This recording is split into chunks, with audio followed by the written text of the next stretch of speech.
en Grèce, en Italie, n'ont fait que précariser l'emploi. Cette façon de privilégier la rentabilité financière au détriment du travail n'a fait qu'augmenter la crise. Depuis de nombreuses années, les politiques d'austérité déstructurent nos sociétés, accroissent les inégalités, mettent en mal le monde du travail. Elles sont responsables de la montée des extrémistes, car depuis toujours, l'intolérance, le rejet de l'autre pousse sur le terreau de la misère.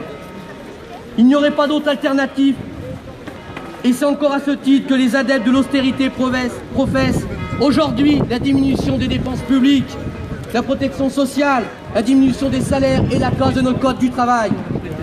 De l'argent pourtant il y en a dans la poche du patronat, dans les coffres des possédants, dans les banques, ici ou là dans les paradis fiscaux.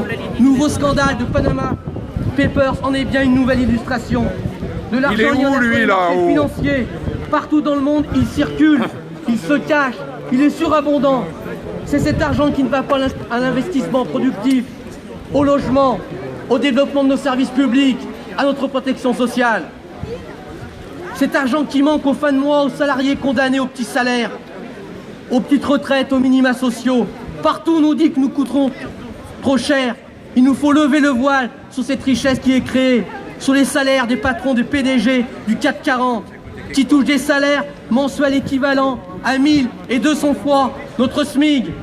D'ailleurs, aucun des PDG au salaire astronomique n'aurait le courage de venir ici, devant nous, devant cette place publique, dire qu'ils vaillent 2000 ou 3000 fois plus que nous. Du courage, il leur en faudrait.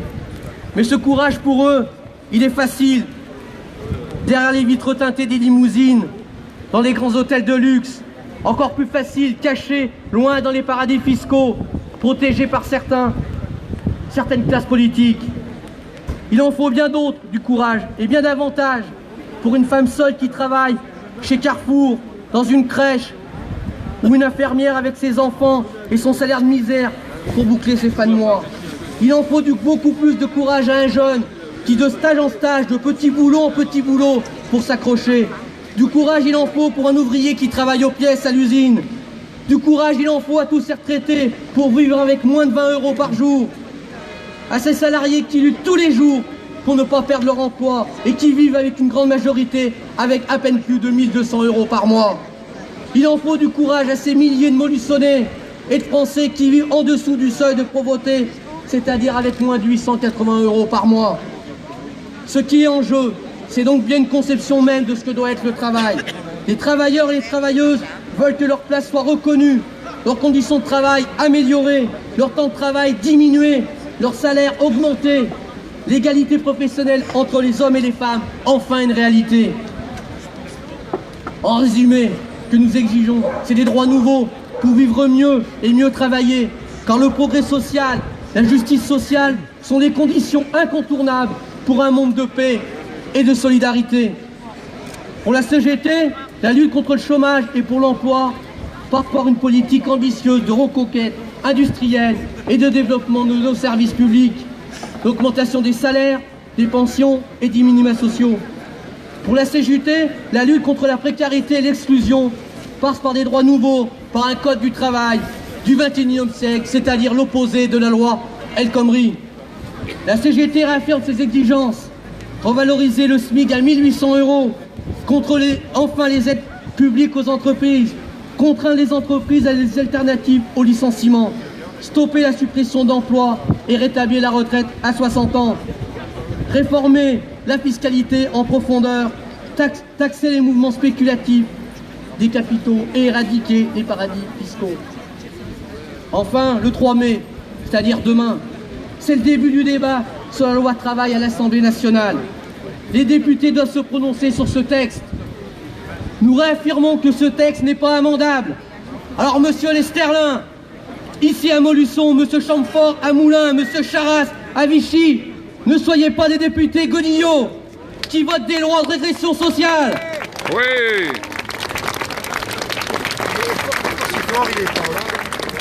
Après avoir voté sans état d'âme la loi Rebsamen, sans état d'âme la loi Macron, rappelez-vous par qui vous avez été élus Vous n'avez pas été élu pour faire grossir les dividendes des actionnaires.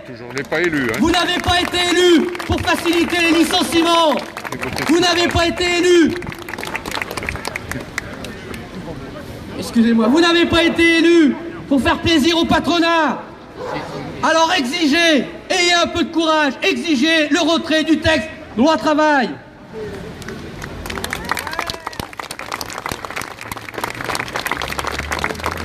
Le camp d'en face n'a de cesse que de dire que les syndicalistes, la CGT ne représente plus rien, que la CGT est sur le déclin, que la lutte des classes, c'est terminé. Alors pourquoi tant d'acharnement à brimer l'expression des syndicalistes et particulièrement ceux de la CGT? En effet, nous avons rarement vu autant d'attaques contre les militants de la CGT que dans cette dernière période. Dans la lutte de classe qui nous oppose aussi bien au patronat qu'au gouvernement actuel, comme celui qui lui a précédé, nos adversaires utilisent tous les moyens pour tenter de brimer l'action syndicale. Le 12 janvier 2016, le tribunal d'Amiens a rendu son jugement concernant nos 8 camarades de Goodyear. Le procureur de la République a décidé de poursuivre 8 représentants des salariés, alors même que l'entreprise avait abandonné toutes les plaintes. Le juge a pris la décision de suivre le procureur de la République en condamnant 8 représentants des salariés de Goodyear à 24 mois de prison, dont 9 mois fermes avec 5 années de mise à l'épreuve. C'est un véritable scandale et une atteinte grave aux libertés syndicales. Déjà en 2015, l'année fut ébranlée par plusieurs secousses prémices de cette parodie de justice. Après les affaires de justice des 5 de Rouen, des 5 d'EDF, de l'inspectrice du travail d'Annecy, poursuivie par Tefal et condamnée, nos camarades de Chartres, de Villefranche-sur-Saône, de la Caisse d'épargne d'Île-de-France, les salariés d'Air France, mis en garde à vue et déjà condamnés par le Premier ministre avant même d'être jugés. Ici, dans le seul département de l'Allier, les affaires de BVAD à Moulins, Sattel à Vichy, que dire également de la condamnation de notre camarade secrétaire de l'UL de Moulins, Éric Collin. Nous attendons avec impatience le rendu du jugement en appel le 4 mai, en espérant que la justice lui soit enfin rendue, puisqu'il n'a rien fait, il n'a pas à être condamné. Partout, nous voyons de nombreux militants de la CGT injustement poursuivis, mais à travers eux, c'est aussi nous qui sommes attaqués. C'est à nouveau le cas ici, à Montluçon, dans l'affaire d'environnement recycling. Depuis plus de 3 ans, la CGT, au travers de sa mobilisation, a alerté en ce qui concerne les conditions de travail et la santé des salariés.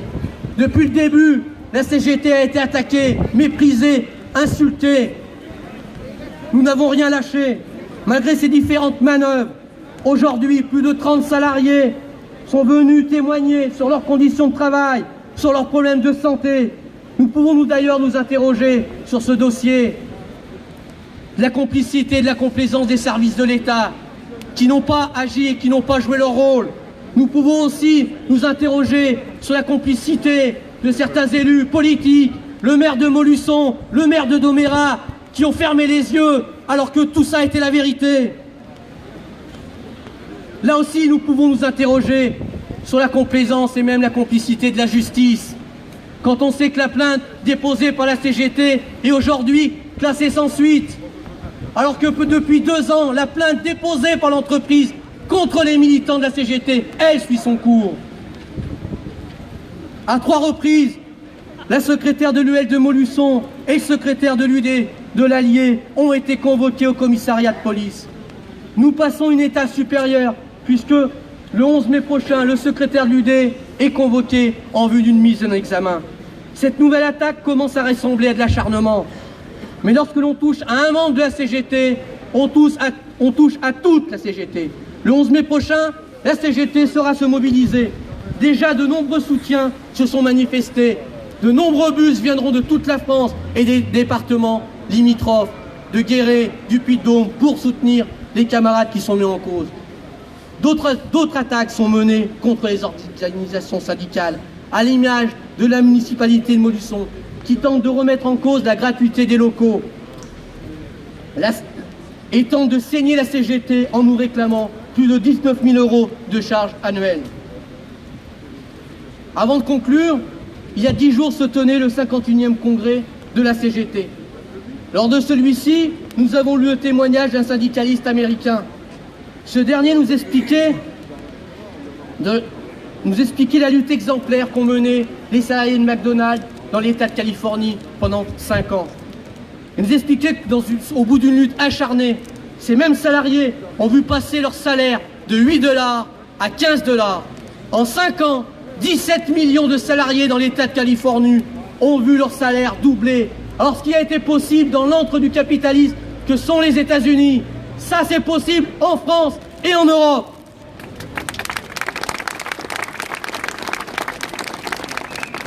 Ce syndicaliste américain a conclu son intervention avec des mots forts qui doivent résonner pour nous.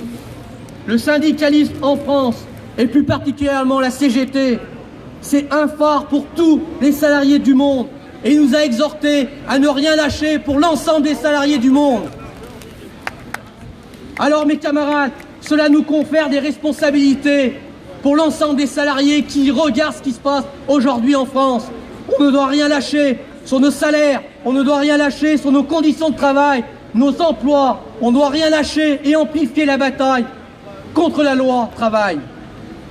En conclusion, pour que les avancées sociales concernant l'ensemble des problèmes de notre société, en matière de retraite, de santé, de protection sociale, d'emploi et de salaire voient le jour, il faut préparer de grandes luttes sociales. Et pour ce faire, vous savez que vous pourrez toujours compter sur la CGT. Pour que nos luttes soient encore plus fortes et plus porteuses, il faut poursuivre le renforcement de la CGT. Il faut que les travailleurs créent des syndicats partout. Il faut aller à la reconquête face au MEDEF, au gouvernement dont l'arrogance n'a plus de limite. Et c'est eux qui sont responsables de cette crise. La CGT reste fidèle à ses origines, au service de ceux qui souffrent. Et elle appelle tout simplement à résister, à lutter. Les salariés savent qu'ils peuvent compter sur nous. On ne l'a jamais trahi. La CGT revendique plus que jamais un vrai changement de société. La CGT appelle à l'unité des salariés, des retraités, des chômeurs. On appelle plus que jamais au tous ensemble. La crise c'est eux, la solution c'est nous. Tous ensemble nous lutterons, ensemble nous gagnerons. Vive le 1er mai, merci.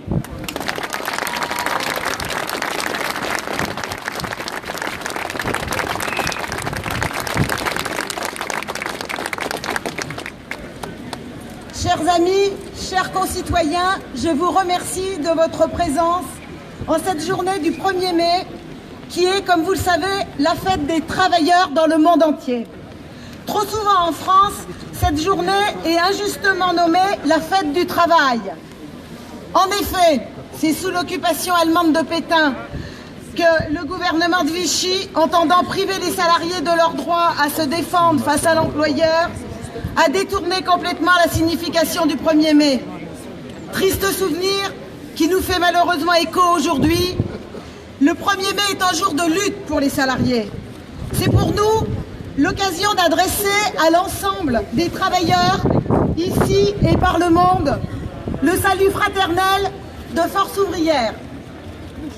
En ce 1er mai, journée internationale de solidarité et de revendication, c'est l'occasion de rappeler notre combat contre l'austérité.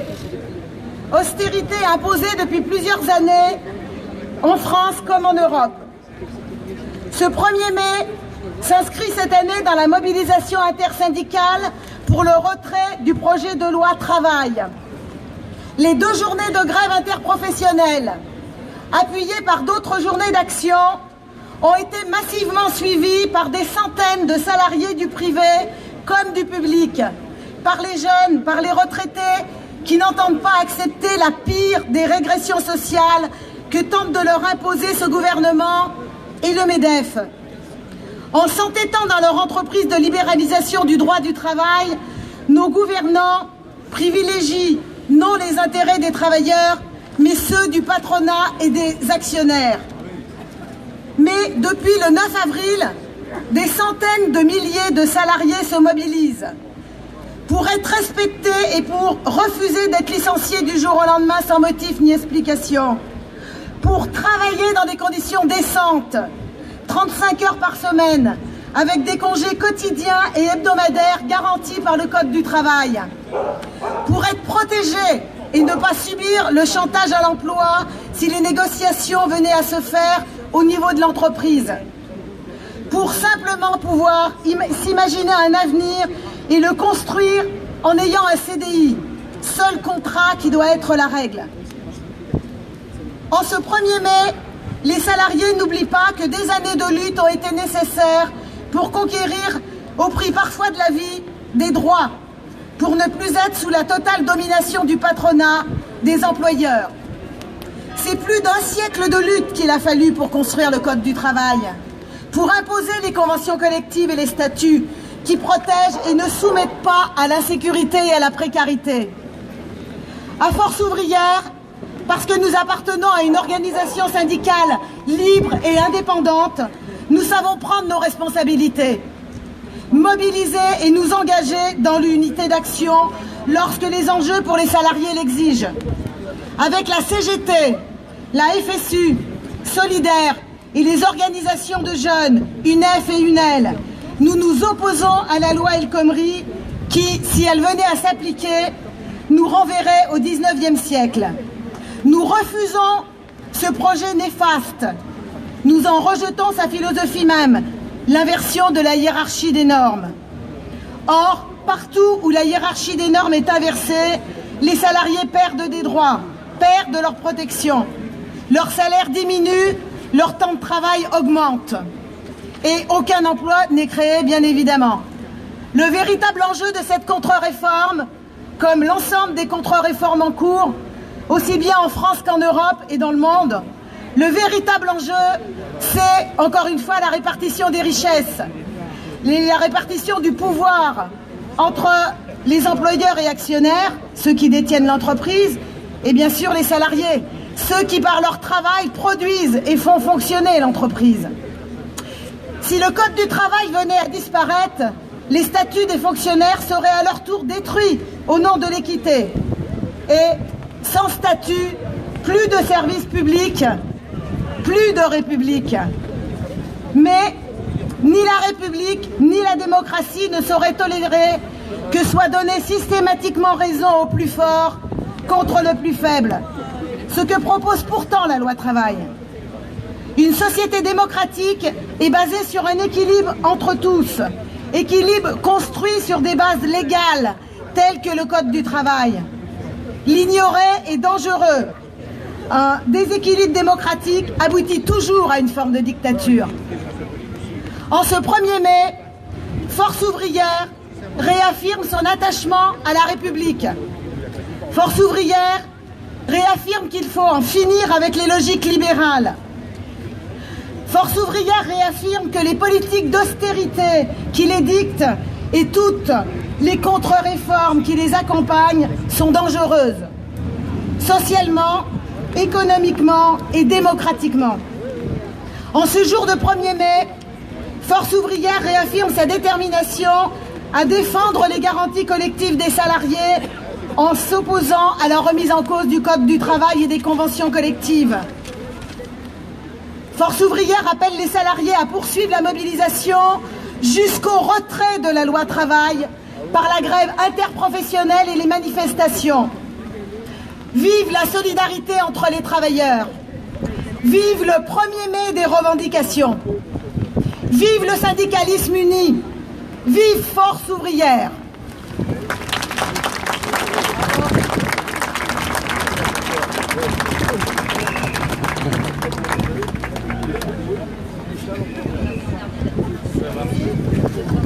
Bonjour, chers camarades, je prends la parole au nom de l'Union syndicale solidaire de l'Allier. Aujourd'hui, et cela a été dit tout à l'heure par Laurent, de nombreux syndicalistes regardent vers la France, observent nos luttes, nos manifestations, nos grèves, nos nuits debout. Ce 1er mai sera une nouvelle échéance dans la bataille pour le retrait du projet de loi travail et aussi pour la solidarité internationale.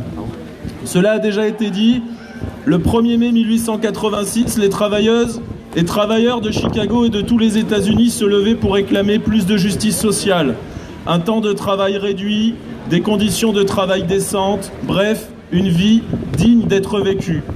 Et la police leur répondait par les armes, tuant plusieurs dizaines de manifestants et de manifestantes.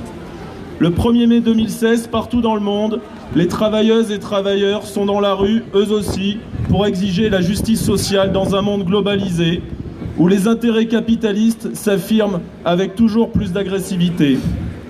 Et aujourd'hui encore, nous subissons la violence de l'État et du patronat contre le mouvement social. Jeudi dernier, le dernier jour de grève contre la loi anti-travail, il était partout question dans les médias dominants des violences de casseurs lors des manifestations et non des raisons légitimes de cette journée de grève. Une Porsche brûlée, des banques taguées, quelques vitrines de symboles du capitalisme par terre. Et d'un autre côté, des tirs directs contre le camion de Solidaire à Marseille, un local syndical de la CNT saccagé par plus d'une cinquantaine de policiers à Lille, des blessés graves, des yeux perdus, des arrestations arbitraires, des évacuations violentes au théâtre de l'Odéon par exemple, ou encore à la mairie de Clermont-Ferrand hier soir par l'évacuation des militants de la Nuit debout, des menaces de licenciement contre des grévistes, des licenciements et des condamnations, cela a été dit, contre celles et ceux qui luttent à Air France, à Goodyear et dans de trop nombreux autres endroits, et chez nous dans l'Allier contre des camarades de la CGT que nous assurons ici de notre soutien. Alors oui, nous condamnons les violences de l'État contre les mouvements sociaux, qui ont très bien été illustrés par une affiche qui ne méritait pas une telle polémique. Matraques et gaz lacrymogène, c'est aujourd'hui le fameux dialogue social. Dialogue social, c'est l'oxymore des dominants pour dire la lutte des classes qu'ils mettent contre nous tous, le plus grand nombre, nous qui produisons les richesses. Et cette violence sociale, c'est nous qui la condamnons et la combattons au quotidien. En ce 1er mai, Solidaire tient aussi à rappeler la nécessité de lutter pour la paix et la libre circulation dans le monde. Les gouvernements européens prétendent gérer l'afflux des migrants et des réfugiés aux frontières de l'Union européenne. Cela témoigne là encore de leur violence, de ceux qui nous dirigent. Érection de murailles, violence policière aux frontières, des dizaines de milliers de personnes parquées dans des bidonvilles, dans des zones de non-droit. Tout cela alors que ces personnes fuient la violence des guerres, la misère, l'incertitude du lendemain et l'absence de démocratie. Et dans le même temps, la bienveillance politique et financière de l'Union européenne à l'égard de dictateurs, les ventes d'armes en Syrie, en Égypte, en Arabie Saoudite, en Turquie, sont l'autre face du traitement des migrants. Solidaire réaffirme que les libertés doivent être défendues, les réfugiés doivent être accueillis dignement, nous en avons les moyens, les sans-papiers doivent être régularisés, ils ne créent pas le chômage, ils fuient juste la misère, ils ne sont pas dangereux, ce sont eux qui sont en danger. Et ce 1er mai, là aussi ça a déjà été dit, c'est évidemment un 1er mai de mobilisation unitaire contre la loi travail et pour tous les droits. Rappelons-le rapidement, cette loi qui est anti-travail, c'est la facilitation des licenciements, soi-disant pour embaucher plus facilement. C'est la remise en cause des 35 heures. C'est la remise en cause de la hiérarchie des normes dans la négociation collective, c'est-à-dire l'affranchissement des contraintes liées à la loi. Et c'est surtout l'explosion du Code du travail en remettant en cause le droit des salariés. C'est la même logique avec les négociations UNEDIC où le patronat vise à appauvrir les chômeurs et les chômeuses par la dégressivité des allocations et en refusant toute augmentation des cotisations patronales. Le MEDEF voudrait aussi ruiner le régime des intermittents et des intermittentes. Il demande, avec l'accord de la CFDT, 185 millions d'euros d'économies sur leur régime d'indemnisation. Loi travail et assurance chômage, pour nous c'est le même combat, le combat contre la régression sociale. Face à cela, Solidaire propose des alternatives réellement progressistes qui sont autant de revendications unifiantes. Nous sommes pour des politiques d'emploi socialement et écologiquement utiles, c'est-à-dire pour renforcer le lien social dans les territoires aujourd'hui en difficulté. Cela veut dire aussi renforcer en emploi les services publics et les associations actrices de terrain, plutôt par exemple chez nous que de détruire la culture. C'est créer des emplois pour la transition écologique et énergétique et les filières industrielles qui vont avec. C'est travailler à la reconversion des industries polluantes, à la relocalisation des emplois pour économiser en transport et pas en emploi. Et surtout, pour un vrai code du travail protecteur, nous sommes pour un statut du salarié qui ouvre des garanties pour le salarié entre deux emplois. Un statut, c'est la garantie de la continuité des droits. Il pourrait être financé par un fonds des employeurs pour les périodes où les salariés ne peuvent pas s'assurer par leur travail un salaire et une protection sociale. Un statut, c'est aussi des garanties de reclassement réel pour les salariés licenciés à leur niveau de qualification de salaire.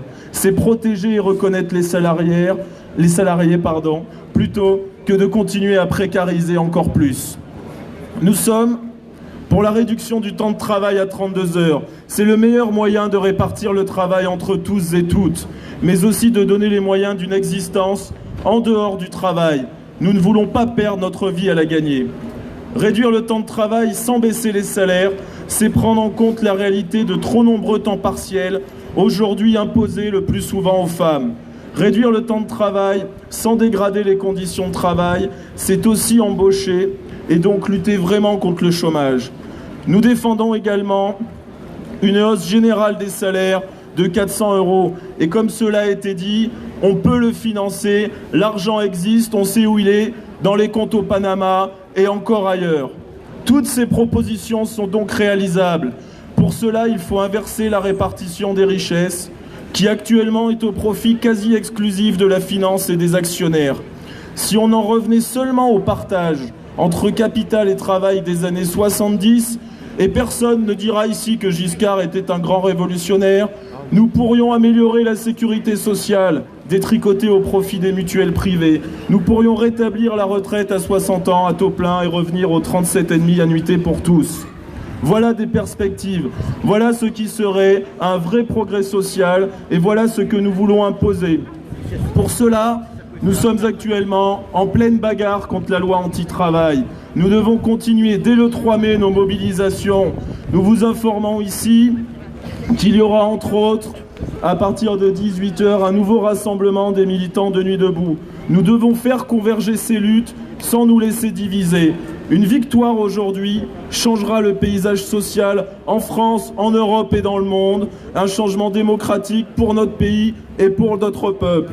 À un an des élections présidentielles, nous devons porter nos revendications pour ne pas être spectateurs des discours politiciens et de la montée de l'extrême droite. Merci.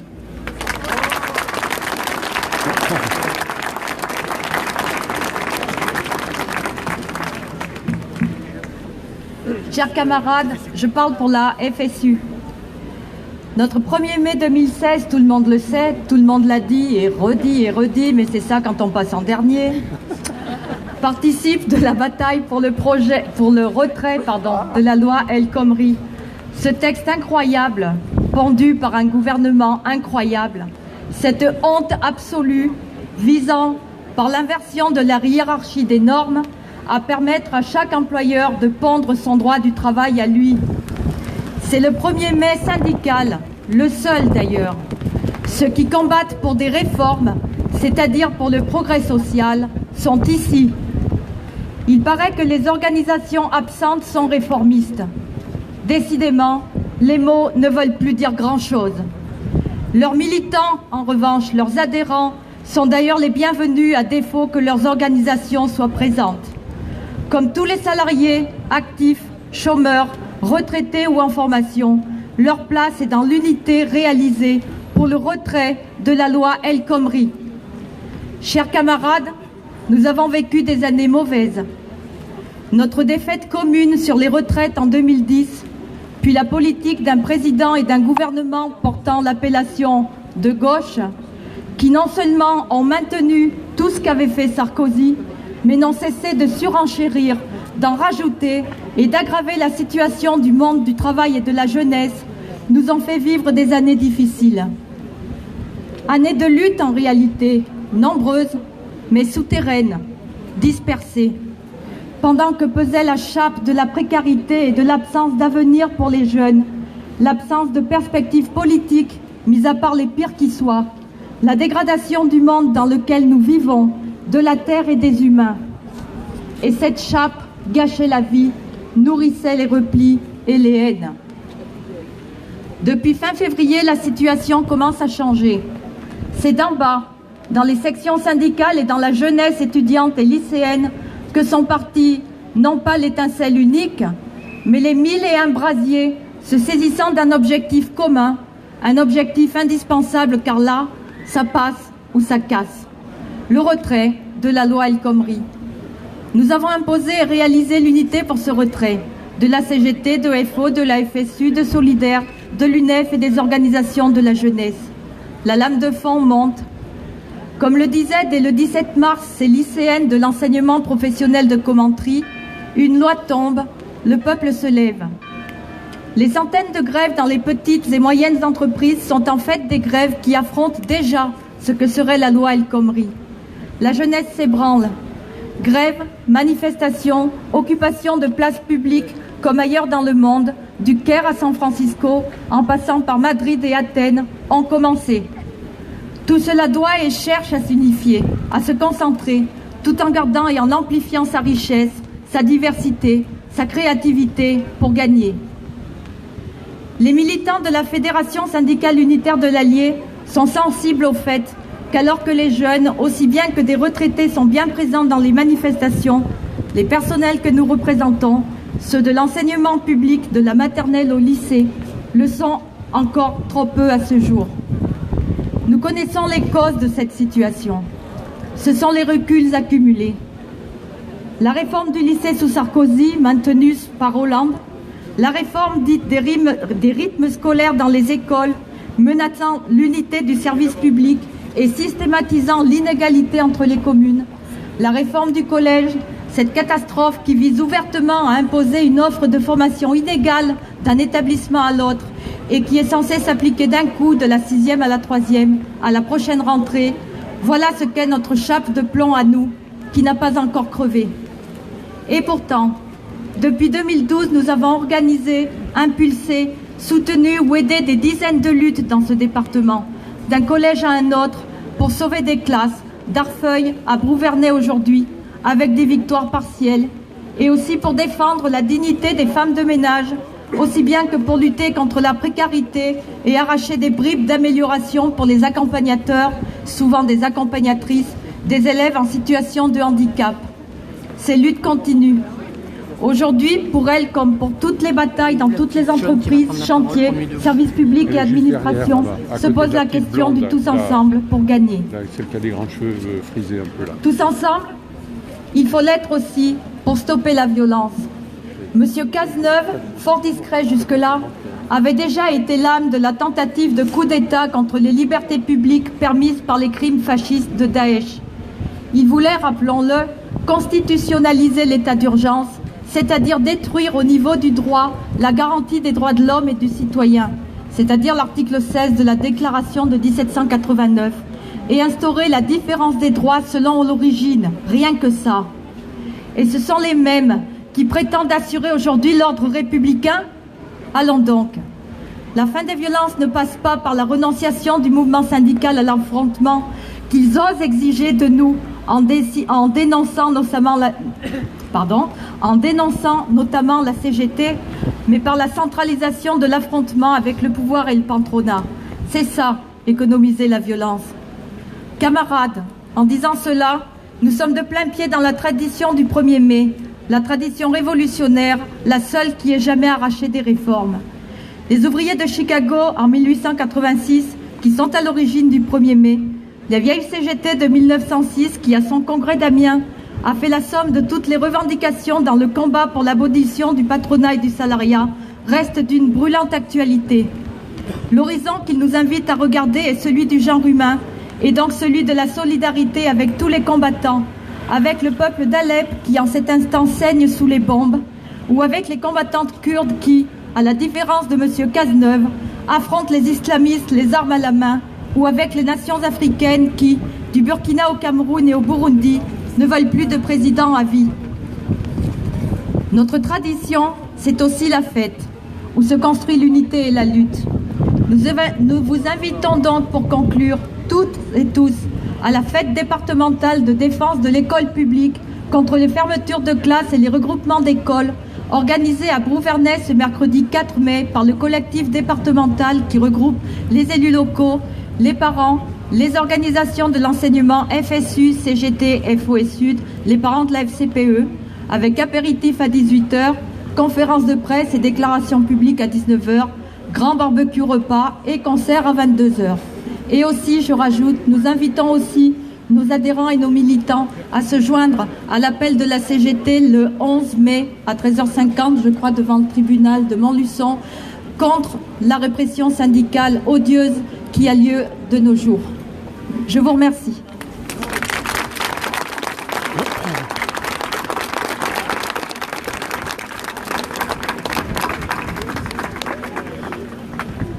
Voilà mes chers camarades, chers amis, on va arriver au terme de ce rassemblement.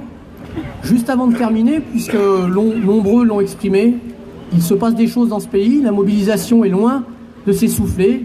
Notre présence nombreux encore aujourd'hui sur cette place en est un signe, puisque si on se réfère à quelques années antérieures, on était des fois beaucoup moins nombreux sur cette place pour un 1er mai. C'est un signe fort, 3 jours après une grosse journée de mobilisation, qu'on soit encore aussi nombreux sur cette place. Donc il y a des choses qui se passent dans ce pays. Le mouvement syndical continue de porter ses revendications contre la loi El Khomri, mais il y a aussi d'autres mouvements qui aujourd'hui portent des aspirations qui, à mon avis, vont converger avec la lutte syndicale. C'est le cas du mouvement Nuit debout. Contrairement à ce que certains voudraient dire ou écrire, il n'y a pas d'opposition entre le mouvement syndical et le mouvement Nuit debout. Il est complémentaire. On aspire tous à un changement de société en profondeur. Et pour terminer ce rassemblement, nous allons laisser la parole à une militante du mouvement Nuit debout.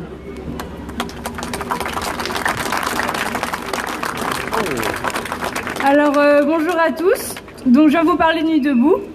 Donc ce mouvement a commencé à Montluçon hier soir, donc à 18h il y a eu un rassemblement place de la mairie. Donc on a eu une soixantaine de personnes, ce qui est pas si mal.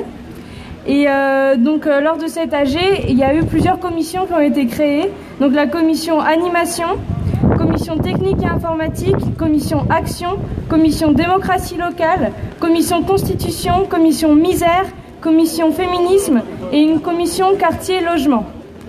Donc il y a plusieurs membres dans ces commissions, mais on a besoin de nouveaux membres en fait,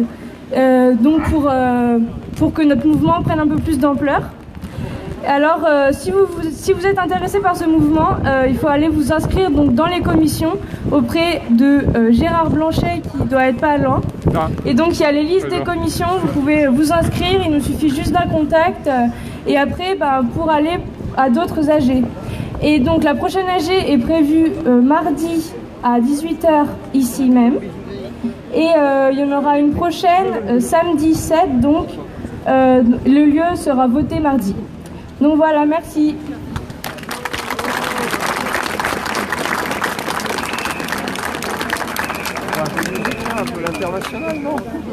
Voilà mes camarades, ne partez pas, ne vous affolez pas.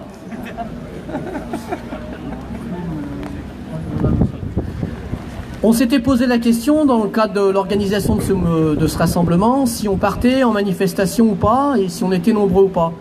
Je pense qu'il y a aussi besoin de démontrer que le mouvement ne s'essouffle pas et qu'on est encore bien présent. Et on vous propose de partir sur un petit déplacement court jusqu'à Place Jean Jaurès, devant la mairie, en manifestation. Donc voilà, ça nous demande encore une petite demi-heure d'effort sur nos agendas respectifs, mais on pense qu'il est utile que les Montluçonnais qui sont encore dans la rue, qui vendent du muguet, qui l'achètent, se rendent compte qu'il y a des choses qui se passent dans ce pays. Voilà, merci. 5 minutes, juste le temps de sangler les enceintes pour qu'elles ne partent pas.